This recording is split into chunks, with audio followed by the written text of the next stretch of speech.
तो चलो साहब आज हम लोग स्टार्ट करते हैं डिटर्मिनेंट्स। ठीक है, हमारे प्रीवियस वीडियो में हम आप लोग को मैट्रिक्स बताए हैं। मैट्रिक्स को इस बॉक्स में रखा जाता है। देखिए A11, A12, A13, A21, A22, A23, A31, A32 and A33। मान लीजिए कोई थर्ड ऑर्डर का स्क्वायर मैट्रिक्स है।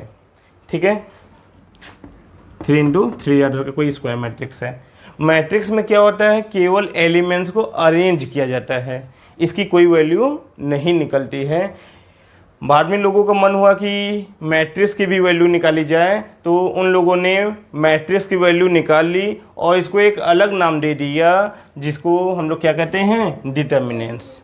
ठीक है, तो सबसे पहले हम लोग लिख लेते हैं, it is represent by determinants of A R this. Okay, चलिए सेकेंड है, determinants possible only for square matrix, यानी स्क्वायर मैट्रिक्स का ही केवल डिटर्मिनेंट्स फाइंड किया जा सकता है। ठीक है ना, डिटर्मिनेंट्स फाइंड करना हुआ तो हमारे पास क्या होना चाहिए, ओनली फॉर स्क्वायर मैट्रिक्स। ठीक है, थर्ड है आपका, मान लीजिए कोई मैट्रिक्स दिया हुआ है ए बराबर, मान लेते हैं हम लोग A11, A12, A21, A22। ठीक है, इसका डिटर्मिनेंट्स फाइंड करना हुआ तो डिटर्मिनेंट्स फाइंड करने के लिए क्या करेंगे, इसमें इसका मल्टीप्लाई एंड इसका इसमें मल्टीप्लाई। ठीक है, तो A11 हो जाएगा A22 माइनस A21 A12 हो जाएगा। ठीक है, it's value is represent by delta. ठीक है, delta is what, delta is the determinants. Okay students, अब हम लोग देखेंगे डिटर्मिनेंट्स की वैल्यू फाइंड करने से पहले हम लोग दो चीज और देख लेते हैं, कोफैक्टर एंड माइनर्स। ठीक है, कोफैक्टर एंड माइनर।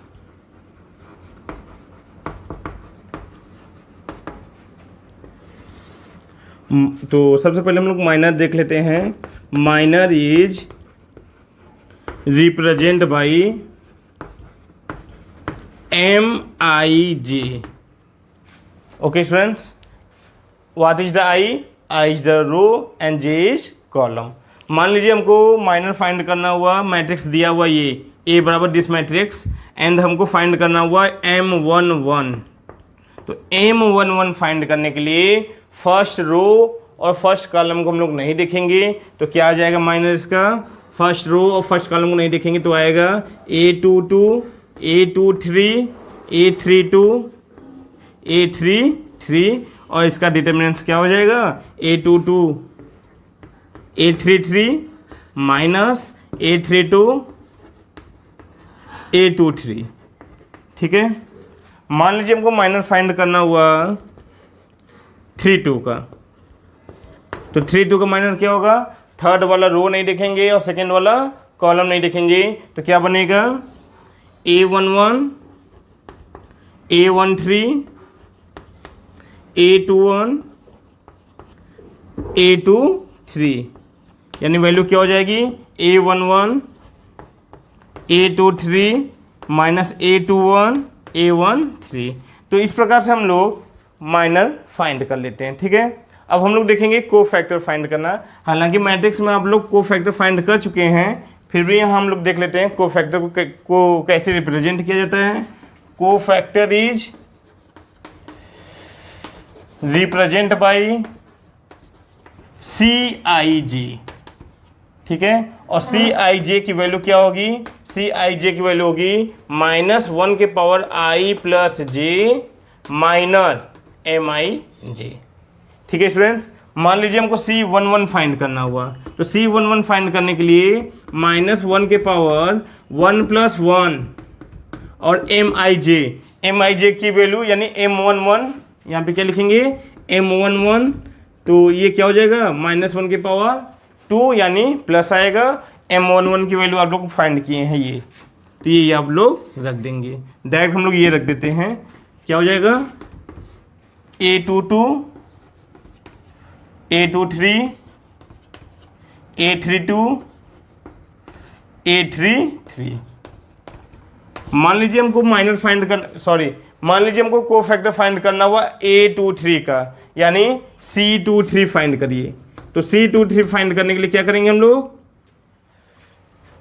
-1 के पावर i प्लस जे होता है ना पहले, तो यही लिख लें -1 के पावर 2 + 3। सेकेंड रो नहीं देखेंगे, थर्ड कॉलम नहीं देखेंगे, सेकेंड रो ये नहीं देखेंगे, थर्ड कॉलम ये नहीं देखेंगे, तो क्या बनेगा A11 A12 A31 A32, sorry second row नहीं देखेंगे और थर्ड कॉलम, हाँ A31 A32। फिर इसका डिटर्मिनेंट हम लोग फाइंड कर लेंगे, और -1 के पावर 5 है यानी माइनस आएगा, तो माइनस दिस डिटर्मिनेंट्स आएगा। तो इस प्रकार से हम लोग कोफैक्टर और माइनर फाइंड करते हैं। ठीक है, चलिए आगे बढ़ते हैं हम लोग।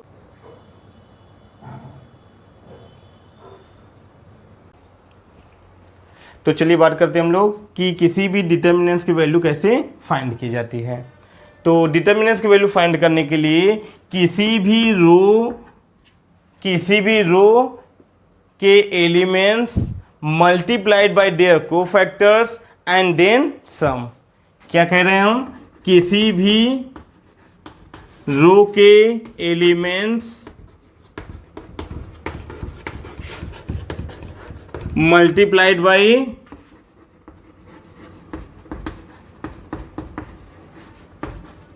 देयर कोफैक्टर्स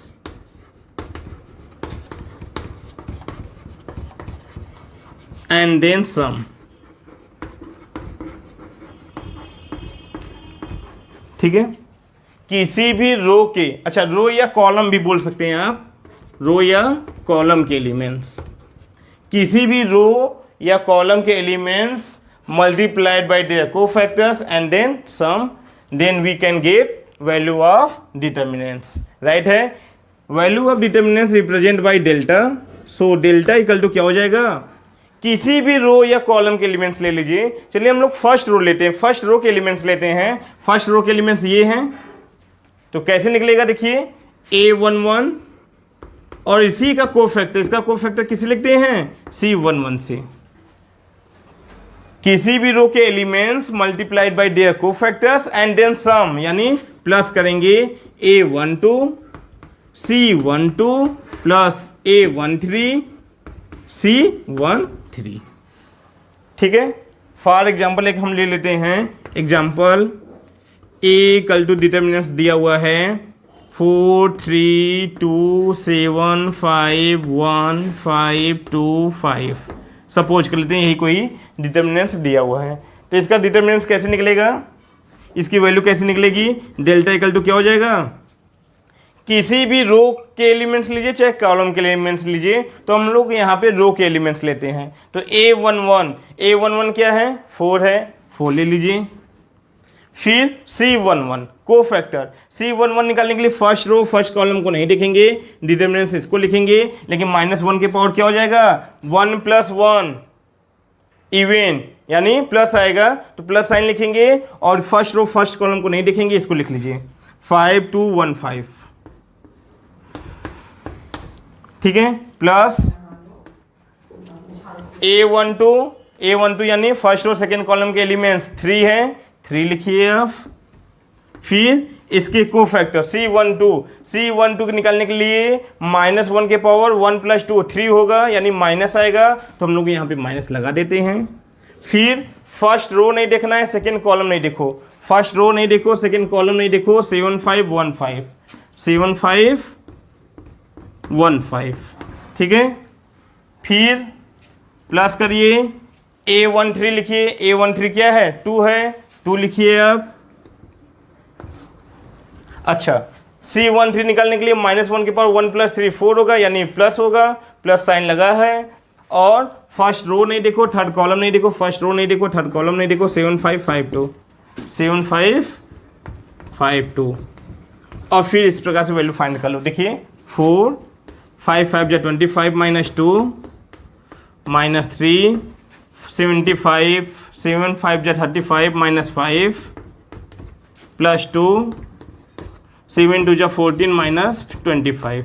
इसको सॉल्व कर लीजिए आप लोग, ये आ जाएगा डिटर्मिनेंट्स की वैल्यू। कितना हो जाएगा देखिए 25 में से 2 जाएगा 23 23 4 जा 92 35 में से 5 जाएगा 30 33 जा 90 माइनस 90 प्लस अच्छा देखिए 14 में से 25 जाएगा -11 -11 2 जा -22। ठीक है, सॉल्व कर लीजिए। 92 में से 90 जाएगा 2 आएगा और 2 में से 20 जाएगा तो 22 जाएगा तो -20 आएगा। इस प्रकार से डिटर्मिनेंट्स की वैल्यू फाइंड की जाती है। ठीक है, एक एग्जांपल और हम लोग देख लेते हैं, फिर हम लोग आगे बढ़ेंगे।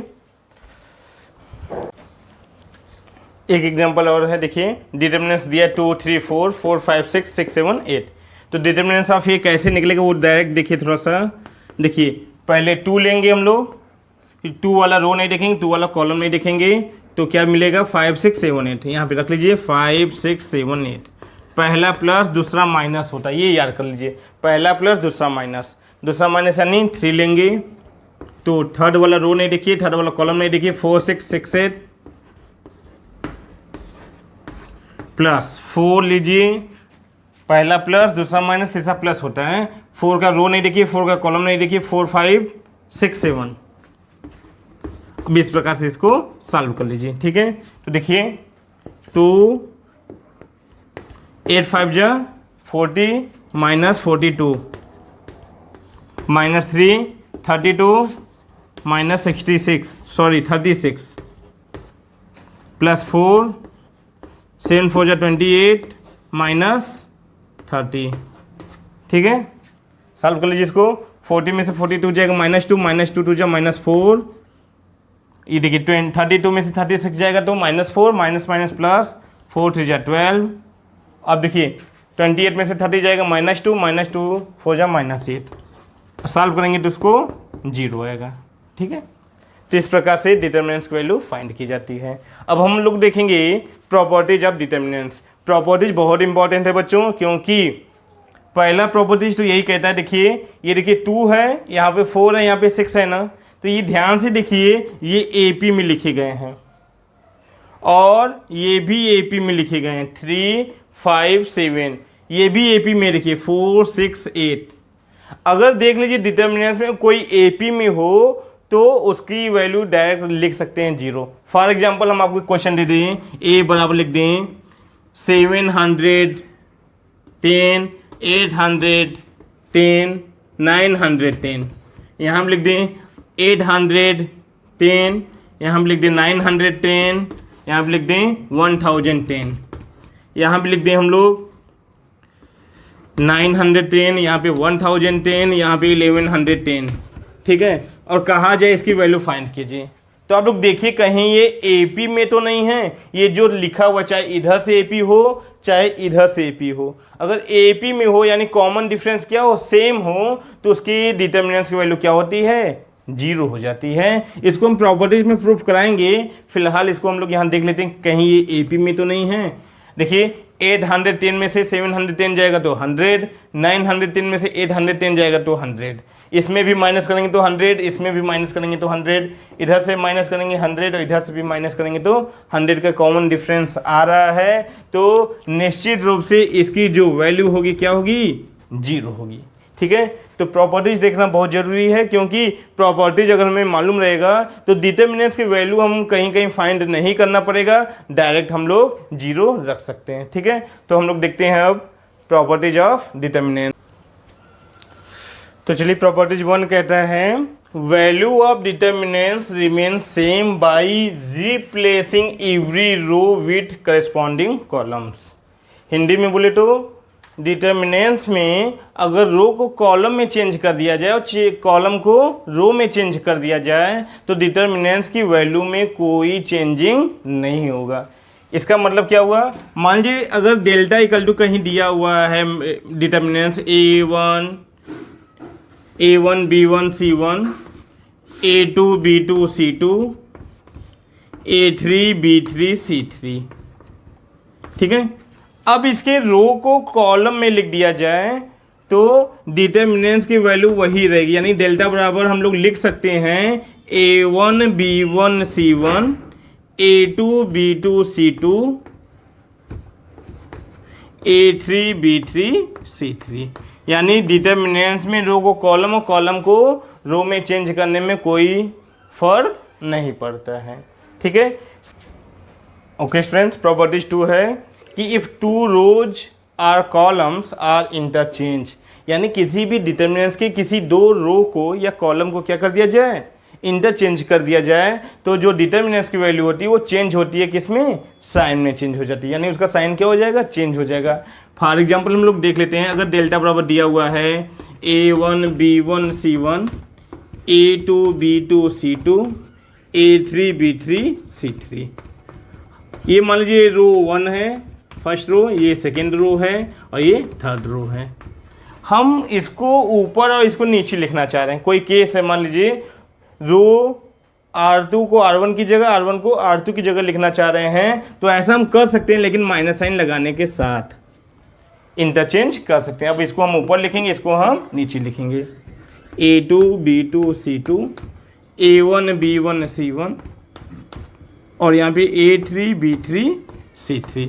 तो इस प्रकार से हम लोग रो को इंटरचेंज कर सकते हैं। हम चाहें तो कॉलम को भी इंटरचेंज कर सकते हैं। अगर हम इसको इधर ले आएँ और इसको इधर ले आएँ तो एक इसका साइन फिर चेंज हो जाएगा, यानी माइनस है तो क्या हो जाएगा, प्लस हो जाएगा। ठीक है, अगर हम इसको इस प्रकार से लिख दें, इसको इस प्रकार इधर लिख दें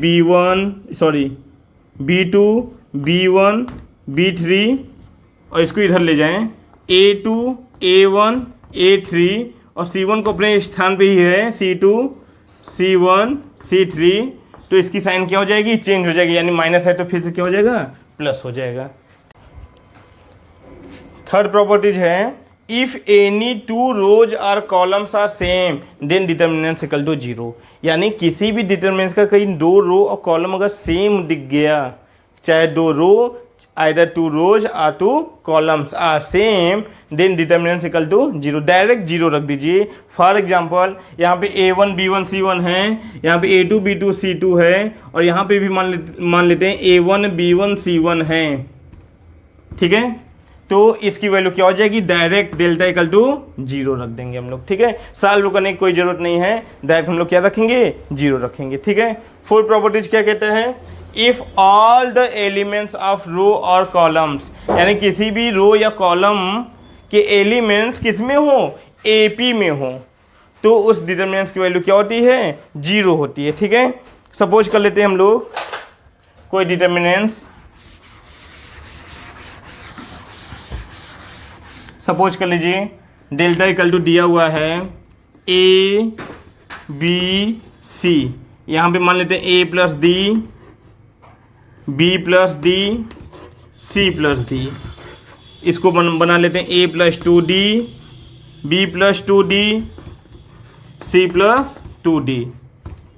ठीक है, तो इस डिटर्मिनेंट्स की वैल्यू सॉल्व करने की कोई ज़रूरत नहीं है। हम देख रहे हैं A plus D A plus 2D है, B plus D B plus 2D है, C plus D C plus 2D है, तो इस डिटर्मिनेंट्स की वैल्यू क्या होगी, 0 होगी।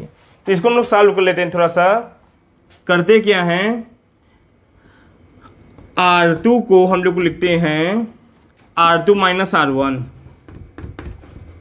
और R3 को लिखते हैं R3 माइनस R2। लिख के देखते हैं, देखिए आता क्या है। तो डेल्टा इक्वल टू क्या हो जाएगा, फर्स्ट वाले को तो ऐसे लिख दीजिए ABC। अब हम लोग R2 को R2 माइनस R1 यानी A प्लस D में से A जाएगा तो D आएगा, B प्लस D में से B जाएगा तो D आएगा, C प्लस D में से C जाएगा तो D आएगा, A प्लस 2D में से A प्लस D जाएगा तो कितना आएगा, D आएगा, D B प्लस 2D में से B प्लस D जाएगा तो D and C plus 2D में से D जाएगा तो D। देखिए टू रोज आर आइडेंटिकल्स, देखिए R2 और R3 क्या हैं, सेम आ गए ना, तो दिस डिटर्मिनेंट्स की वैल्यू क्या होगी, 0 होगी। ठीक है स्टूडेंट्स, कुछ और प्रॉपर्टीज हैं उसको भी हम लोग लिख लेते हैं, फिर हम लोग आगे बढ़ेंगे। ये 4 प्रॉपर्टीज हुआ, अभी 4 प्रॉपर्टीज और हैं, उसको भी हम लोग देखेंगे। ठीक है, चलिए इसमें देखते हैं प्रॉपर्टीज 5 क्या कहता है। If every elements of row और कॉलम मल्टीप्लाइड बाई के देन वैल्यू ऑफ डिटर्मिनेंट्स के लेमडा। फॉर एग्जाम्पल हम लोग समझ लेते हैं कि कोई डिटर्मिनेंट्स दिया हुआ है A1 B1 C1, A2 B2 C2, A3 B3 C3। ठीक है, तो अगर इस डिटर्मिनेंट्स में किसी रो या कॉलम में किसी भी कांस्टेंट नंबर से मल्टीप्लाई कर दिया जाए, सपोज कर लेते हैं इसी फर्स्ट रो में के से मल्टीप्लाई कर दिया जा रहा है, तो इस डिटर्मिनेंट्स की वैल्यू कितनी हो जाएगी? जो डेल्टा की वैल्यू है वो के लेमडा के बराबर हो जाएगा। सॉरी, जो डेल्टा की वैल्यू है वो के डेल्टा के बराबर हो जाएगा। ठीक है, और ये प्रॉपर्टी 6 क्या कहता है? If every elements of determinants is multiplied by के, यानी के से मल्टीप्लाई सभी एलिमेंट्स में हो जाए तो डिटर्मिनेंट्स की वैल्यू कितनी हो जाएगी? के पावर n लेमडा। n क्या है? कितना ऑर्डर का मैट्रिक्स है, यानी अगर k से मल्टीप्लाई इसमें भी हो जाए, इसमें भी हो जाए, इसमें भी हो जाए, और ये 3 ऑर्डर का डिटर्मिनेंट्स है, तो k का मल्टीप्लाई करने पर k के पावर 3 लेमडा इसकी वैल्यू हो जाएगी। कब? जब k की मल्टीप्लाई सभी में कर दिया जाए। ठीक है, सभी में k की मल्टीप्लाई कर दिया जाए तो k यहाँ से कॉमन लेंगे, k यहाँ से कॉमन लेंगे और k यहाँ से कॉमन लेंगे तो क्या हो जाएगा? k के पावर 3 लेमडा। ठीक है, चलिए नेक्स्ट प्रॉपर्टीज हम लोग देखते हैं। प्रॉपर्टीज 7 रह गया है और प्रॉपर्टीज 8। ठीक, देखिए फ्रेंड्स, 7वां प्रॉपर्टीज ये है, if every elements of row और column is express as sum of 2 और मोर एलिमेंट्स, यानी कोई 2 रोज या कॉलम सम ऑफ 2 एलिमेंट्स के फॉर्म में लिखा हुआ है, then determinants can be express as the sum of 2 determinants. Suppose कीजिए डेल्टा बराबर दिया हुआ है a plus d, b plus d, c plus d. ठीक है, यहाँ पे मान लेते हैं m n p r s t। देखिए बच्चों, इसमें 2 जो फर्स्ट रो दिया हुआ है वो क्या दिया है? सम ऑफ 2 एलिमेंट्स दिया हुआ है, तो इसको आप अलग अलग कर सकते हैं। It means a b c plus D plus D, D D D. ठीक है, बाकी सेकेंड रो थर्ड रो को सेम लिख दीजिए, m n p r s t, m n p r s t. ये प्रॉपर्टीज बहुत ही काम का है बच्चों, क्योंकि ये प्रॉपर्टीज ऐसे तो सीधा सीधा बहुत अच्छा लग रहा है, लेकिन अगर इसका जस्ट अपोजिट यानी इसका उल्टा सोचें तो वो बड़ी बात होगी। फॉर एग्जांपल हम एक क्वेश्चन देते हैं, इसके लिए आप समझिएगा। चलिए स्टूडेंट्स, एक क्वेश्चन है हमारे पास, डिटर्मिनेंट्स 2 3 1 1 प्लस डिटर्मिनेंट्स 2 3 1/2 1/2, डिटर्मिनेंट्स 2 3 1/4 1/4, और प्रोसेस है कहाँ तक? इनफाइनाइट तक। तो इसकी वैल्यू क्या होगी? ठीक है ना, डेल्टा बराबर क्या होगा? ठीक है, तो अभी हम प्रॉपर्टीज बताएं, अगर सम ऑफ एलिमेंट्स हो तो उसको हम लोग डिटर्मिनेंट्स में भी लिख सकते हैं, यानी जस्ट अपोजिट सोचिए आप। अगर इसको हम इस प्रकार लिख सकते हैं, देखिए 2 3 2 3 2 3 सब में है, तो 2 3 एक ही डिटर्मिनेंट्स में लिख दीजिए। इसको सम ऑफ एलिमेंट्स लिख सकते हैं, यानी 1 plus 1/2 plus 1/4 dash dash infinite. Same यहाँ भी 1/2 1 plus 1/2 plus 1/4 plus dash dash dash infinite. Right है, क्योंकि अभी आप क्वेश्चन देखे हो आप कि अगर सम ऑफ 2 कोई 2 रोज या कॉलम्स सम ऑफ एलिमेंट्स हैं तो उसको अलग अलग डिटर्मिनेंट्स के सम के फॉर्म में लिख सकते हैं। तो sum of elements, sum of determinants दिया हुआ है तो सम ऑफ एलिमेंट्स भी लिख सकते हैं, जस्ट उसका अपोजिट। ठीक है ना, प्रॉपर्टी 7 है ये। ठीक है, तो अब तो ये सॉल्व हो जाएगा। देखिए कैसे होगा, 2 3, ये देखिए 1 प्लस 1/2 प्लस 1/4 कौन सी सीरीज है? जीपी है, और जीपी के इनफाइनाइट टर्म का सम क्या होता है, यस इनफाइनाइट बराबर होता है a अपान 1 माइनस आर। ए की जगह क्या है 1 है, आर की जगह 1/2 है। इसको सॉल्व करेंगे 2 1 जा 2 1/2 यानी 2 आएगा, ओवरऑल 2 आएगा। तो यहाँ पे इसका सम आएगा 2, इसका सम आएगा, इसका भी सम आएगा 2। इसको सॉल्व कर लीजिए, 2 2 जा 4, 2 3 जा 6, 4 माइनस 6 इक्वल टू हमेशा क्या आता है -2। तो इस प्रकार से इसका आंसर क्या हो जाएगा -2। ठीक है स्टूडेंट्स, एक लास्ट प्रॉपर्टीज ये कहता है आपका प्रॉपर्टीज नंबर 8 ये कहता है कि डिटर्मिनेंट्स ऑफ ए बी दिया हो तो डिटर्मिनेंट्स ऑफ ए और डिटर्मिनेंट्स ऑफ बी के क्या होगा, इक्वल होगा। ठीक है स्टूडेंट्स, तो चलिए अब कुछ क्वेश्चन को लगा लिया जाए। ओके, चलिए स्टूडेंट्स क्वेश्चन है, if G X equal to A के पावर एक्स, ए के power minus X, X square, A के पावर 3x, ए के पावर माइनस 3x, एक्स के पावर 4, ए के पावर 5x, ए के power minus 5x and 1, then G X is even और odd. यानी ये जो फंक्शन दिया हुआ है, ये जो डिटर्मिनेंट दिया हुआ है वो इवन है कि ऑड है। ठीक है, तो इवन ऑड हम लोग कैसे पहचानते हैं, अगर इवन ऑड कैसे पहचानते हैं, x के प्लेस में माइनस एक्स रखते हैं हम लोग, putting minus x in place of x। If the function is same with sign change then odd, if sign is same then even. It means x g minus x find कर लो। अगर ये g minus x g x के बराबर आ गया तो कहेंगे इवन है, कहीं g minus x minus g x के बराबर आ गया तो कहेंगे ऑड है। अगर जी एक्स नहीं आया तो नैनो है, नैनो मतलब नाइदर इवन नॉट ऑड, न तो इवन है न तो ऑड है ना। तो हम लोग क्या करेंगे, x के प्लेस में माइनस एक्स रखेंगे। अगर जी एक्स आ गया तो इवन, माइनस जी एक्स आ गया तो ऑड। अगर जी एक्स नहीं आया, जी एक्स आया ही नहीं तो नैनो हो जाएगा, और नैनो हो जाएगा तो हम लोग बात ही नहीं करेंगे। तो सॉल्व करते हैं इसको हम लोग। चलिए g माइनस एक्स हम लोग फाइंड करते हैं। g माइनस एक्स फाइंड करिए तो x के प्लेस में माइनस एक्स रखना है, यानी a minus x, a minus 3x, a minus 5x। यहाँ पे रखेंगे तो प्लस हो जाएगा ax, a 3x। x की जगह माइनस रखेंगे तो माइनस माइनस प्लस हो जाएगा ना, a के पावर 5x। ये हो जाएगा x, माइनस रखेंगे तो x स्क्वायर ही देगा, x के पावर 4 ही देगा। ये तो x है ही नहीं वहाँ, तो 1 हो जाएगा। ठीक है, एक काम करते हैं, ये एक बार माइनस एक्स है, ये एक बार माइनस 3x है, एक बार माइनस 5x है, इसको इंटरचेंज कर दिया जाए। इसको इधर ले आए, इसको इधर ले आए, C1 एंड C2 इंटरचेंज। तो आपको मालूम है अगर C1 C2 को इंटरचेंज करेंगे तो एक बार माइनस साइन क्या होगा, बदल जाएगा।